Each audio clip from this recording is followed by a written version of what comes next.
Customer evidence is a primary seller for us. It's easy to give a kind of ethereal answer about the value of your product, but if you can really give evidence, if you can really contextualize your product with a partner or user, it makes it so much easier to sell. So it's a huge area of focus for us. They're critical. We have a whole page dedicated to customer stories. We did our customer event about a month ago, and we dedicated the entire day of back-to-back setting up customer stories while we had all our customers in one place. We know that the social proof is really important. Our sales team needs them all the time. We use them in paid ads. They're a critical part of our marketing. We are a very customer-first marketing team, and as our content person, I'm leveraging customer stories and social proof throughout our entire marketing funnel with all of the campaigns and deliverables I'm creating. Whether it's a testimonial I publish on LinkedIn or a case study that we supply to our sales team to help close a deal, customer stories are needed every step of the way. You can show and tell all day, but if you don't have the proof to back it up, via customer testimonials, customer stories, you don't really have anything. So you got to have that proof, and that's greater than the promise that you can promote to your clients. In the world of fintech, stablecoins are kind of the new kid on the block. So it's really important that we show and don't just tell.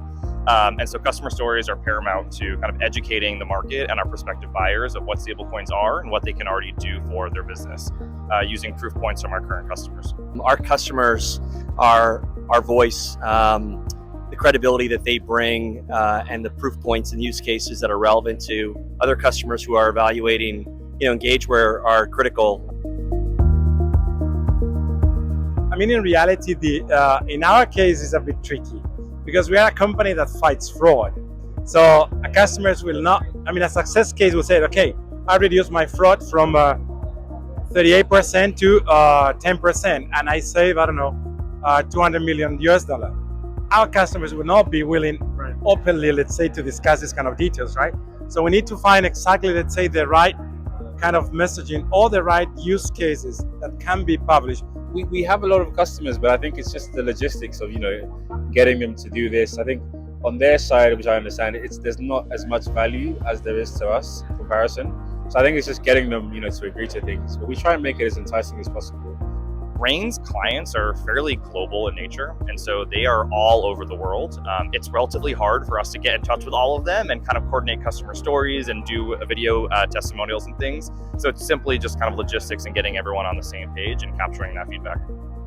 A lot of the times the challenge is just getting the people to agree to it. Obviously, if we want something in person, taking the time out of their day to come speak about their customer story, and just really, not oversaturating the strong customers and asking them to do too much too often. I think the biggest challenge is really to come back in later to customers that were, relatively recently acquired and then ask for a testimonial. I think it has to be part of a conversation that you already lead when you sell the customer and kind of build that trust, and then come in and check in on the value and then capture that as a testimonial. So it has to come organically. Yeah, I think a couple things. First off, they come in a variety of different formats. You can talk face-to-face.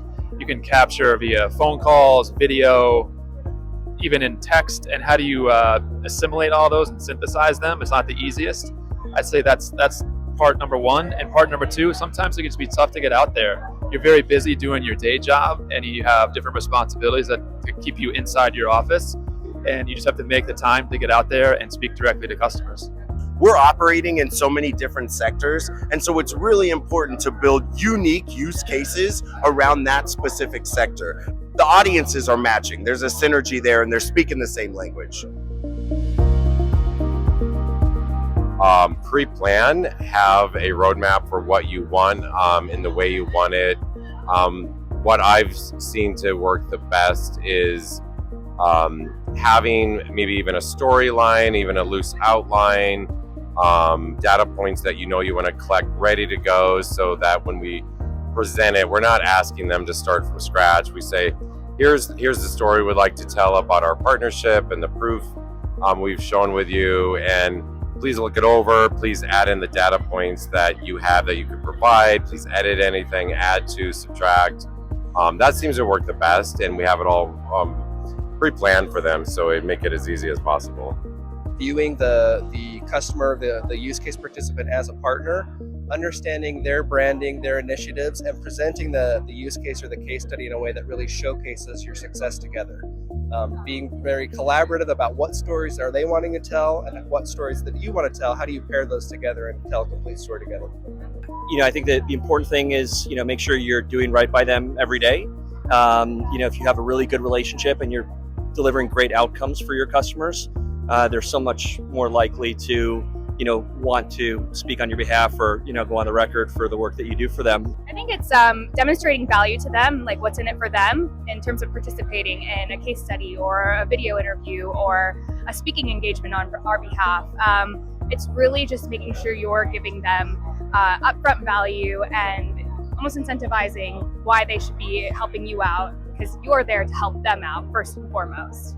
Oh man, we're very flexible. So if we have a client, a customer that we want to use for a case study, we're happy to meet them where they are in their office.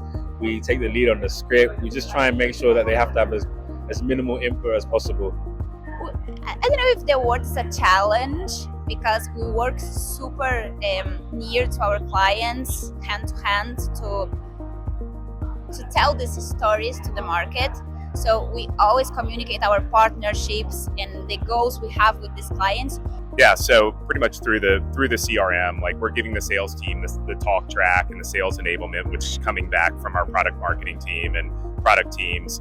We're then capturing that information, making sure that gets relayed to our customers.